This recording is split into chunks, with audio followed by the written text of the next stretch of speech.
آخر میں ضمہ آپ کو نظر آ رہا ہے؟ ضمہ نظر نہیں آ رہا ہے، ٹھیک ہے۔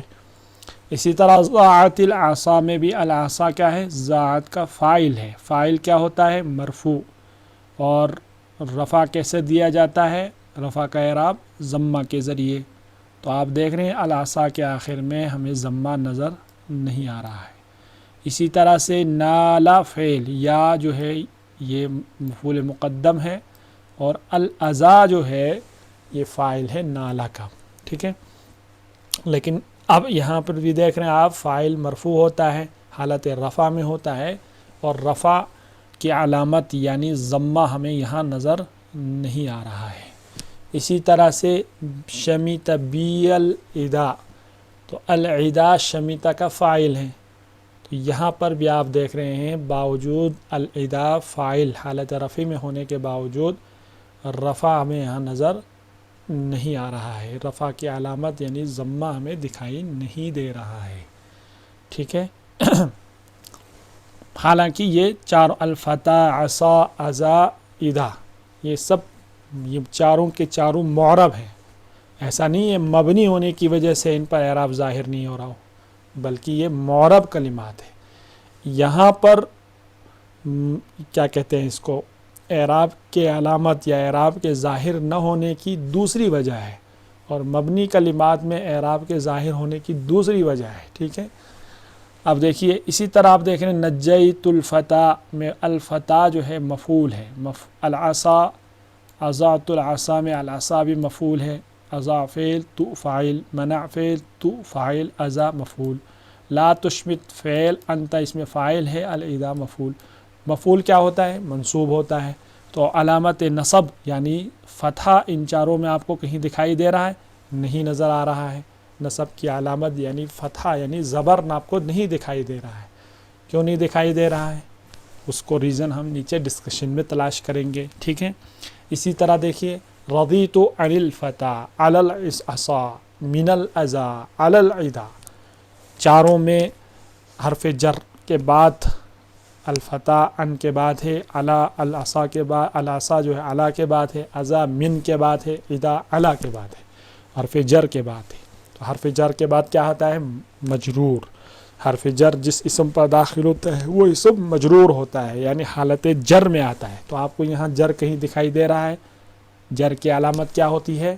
پچھلے سبق میں گزر چکا ہے، جر کی علامت کسرہ یعنی زیر۔ تو آپ کو کہیں کسرہ نظر آ رہا ہے ان کلمات کے آخر میں؟ محل اعراب کیا ہے؟ اسم کا آخری کلمہ، آخری حرف۔ تو حرف، آخری حرف میں کہیں آپ کو کسرہ دکھائی دے رہا ہے؟ نہیں دکھائی دے رہا ہے۔ کیوں نہیں دکھائی دے رہا ہے؟ آئیے نیچے ڈسکشن میں سمجھتے ہیں۔ ایک سیکنڈ پہلے اس کو اریز کرتا ہوں۔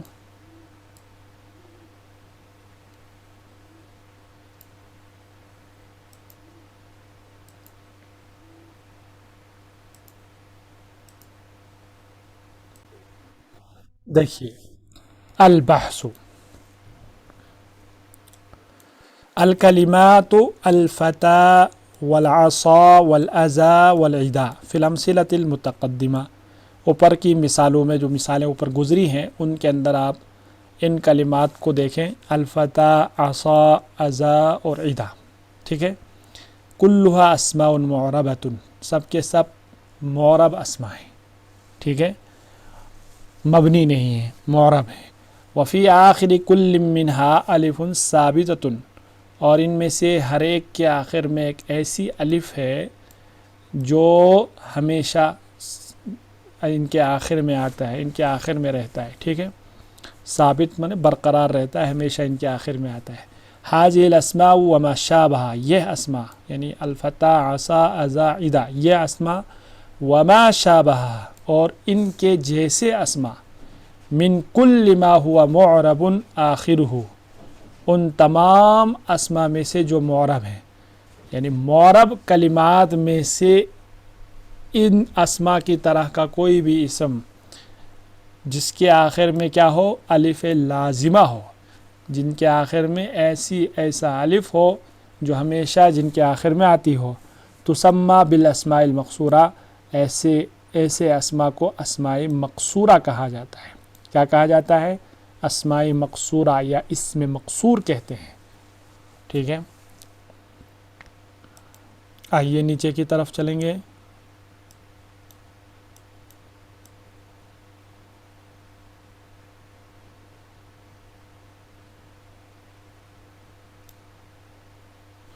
آگے کہہ رہے ہیں وَإِذَا تَأَمَّلْتَ هَذِهِ الْأَسْمَاء، اگر آپ ان اسماء کے اندر غور کریں، وَجَدْتَهَا فِي الْقِسْمِ الْأَوَّلِ مَرْفُوعَةً، تو آپ ان اسماء کو پہلی والے قسم کے اندر مرفوع پائیں گے، جیسا کہ ہم نے مثالوں میں دیکھا، یعنی نجا الفتى من الغرق، لأن كل واحد منها يقع فاعلا، اس لیے کہ ان میں سے ہر ایک فاعل واقع ہو رہا ہے، جیسا کہ ابھی ہم نے مثالوں میں ایک ایک مثال کو دیکھا. وفی القسم الثانی منصوبتاً، دوسری قسم میں جیسے نجیت الفتى من الغرق، تو ان اسماء اس گروپ کے اندر آپ نے انہی اسماء کو دیکھا منصوب ہیں. کیوں ہے؟ لأن كل منها مفعول به، اس لیے کہ ان میں سے ہر ایک مفعول به ہے. اور تیسری قسم کے اندر آپ نے دیکھا کہ یہ اسماء مجرور ہیں حرف جر کی وجہ سے. اب یہاں ایک کوشچن ہے، فما علامات الرفع والنصب والجر فيها، ان اسماء کے اندر رفع، نصب اور جر کی علامتیں کیا ہیں؟ نحن نعلم، ہم جانتے ہیں، ان العلامات الاصلیة للرفع والنصب والجر هي الضمة والفتحة والکسرہ، ہمیں معلوم ہے کہ رفع، نصب، جر کی اصلی علامتیں کیا کیا ہے؟ ضمہ ہے، فتحہ ہے اور کسرہ ہے. لیکننا ہنا، لیکن یہاں لا نرى اثرا للضم او الفتح او الکسر، لیکن یہاں ہمیں نہ تو ضم کا کوئی نشان اور نہ فتحہ کا کوئی نشان یا کسرے کا کوئی نشان نظر آ رہا ہے. ٹھیک ہے، فما سبب ذالک، اس کے پیچھے ریزن کیا ہے، سبب کیا ہے؟ جب مرفوع ہے تو رفع کی علامت ضمہ ظاہر ہونا چاہیے، منصوب ہے تو منصوب کی علامت فتحہ ظاہر ہونا چاہیے، مجرور ہے تو مجرور کی علامت کسرہ ظاہر ہونا چاہیے، لیکن یہاں ظاہر نہیں ہو رہا ہے. اس کے پیچھے وجہ کیا ہے؟ السبب، سبب ریزن یہ ہے، ان آخر کل کلمۃ من هذه الکلمات الف، کہ ان کلمات میں سے ہر ایک کلمے کے آخر میں الف ہے. والالف یتعذر تحریکها، اور الف کو حرکت دینا دشوار ہوتا ہے. تعذرہ معنی دشوار ہونا، تحریک سے مراد یہاں پر حرکت دینا، کہ الف کے اوپر آپ حرکت نہیں دے سکتے، کیونکہ الف کا اگر حرکت دے گا وہ ضمہ ہو جائے گا، وہ حمزہ ہو جائے گا. اگر الف کے اوپر آپ حرکت دیں گے تو الف اسی کو کہتے ہیں جو بغیر حرکت کے ہو، جس کے اوپر کوئی حرکت نہ ہو وہ الف ہے. تو الف کے اوپر آپ کوئی حرکت دے نہیں سکتے ہیں. لذالک بقیت ساکنتن، اسی لیے ان کلمات کا جو ہے آخر کیا رہا؟ سکون کی حالت میں رہا ہے. وقدرت علیہ الضمۃ فی حالت الرفع، اور یہاں ہم ان کلمات میں کا جو آخری حرف ہے وہ ساکن رہے گا، یعنی الف جو ہے وہ ساکن رہے گا، سکون کی حالت میں رہے گا، اور اس الف کے اوپر ہم جو ہے ضمہ کو مقدر مانیں گے، پوشیدہ مانیں گے، یعنی ظاہر نہیں ہو رہا ہے لیکن پوشیدہ ہے، وہاں موجود ہے. کس حالت میں؟ ضمہ کو پوشیدہ مانیں گے الف کے اوپر رفع کی حالت میں، اور نصب کی حالت میں فتحہ کو ہم مقدر اور پوشیدہ مانیں گے، اور حالت جر میں ہم کسرہ کو مقدر مانیں گے. ٹھیک ہے، یعنی ہم فرض کر لیں گے، مان لیں گے کہ یہاں پر جو ہے ضمہ ہے، لیکن وہ ضمہ الف کی وجہ سے، چونکہ الف کے اوپر حرکت نہیں دے سکتے ہیں، اس لیے وہ ضمہ ظاہر نہیں ہو رہا ہے یہاں پر. تو یہاں پر ظاہر اعراب کے نہ آنے کی، اعراب کے ظاہر نہ ہونے کی دوسری وجہ ہے. اور مبنی کلمات میں جہاں مبنی آپ نے دیکھا، وہاں پر اعراب کے ظاہر نہ ہونے کی دوسری وجہ ہے. ٹھیک ہے نا؟ چلیے قواعد دیکھیے. کہہ رہے المقصور ہوا کل اسم معرب آخرہ الف لازمۃ، اسم مقصور ہر اسم معرب کو کہتے ہیں جس کے آخر میں الف لازمہ ہو، یعنی ایک ایسا الف ہو جو ہمیشہ اس کے آخر میں آتا ہو. تقدر علی آخر المقصور حرکات الاعراب الثلاث، اسم مقصور کے آخر پر تینوں ٹھیک ہے نا اعراب کی حرکات کو مقدر مانا جاتا ہے. ٹھیک ہے, مقدر ماننا یعنی فرض کرنا, ٹھیک ہے نا, سپوز کرنا. چلیے آگے اگلا سبق ہے اس میں منقوص. یہ بہت اہم ترین اسباق یہاں سے شروع ہو رہے ہیں نحو کے. امید ہے کہ آپ بغور دیکھیں گے, پڑھیں گے اور سنیں گے.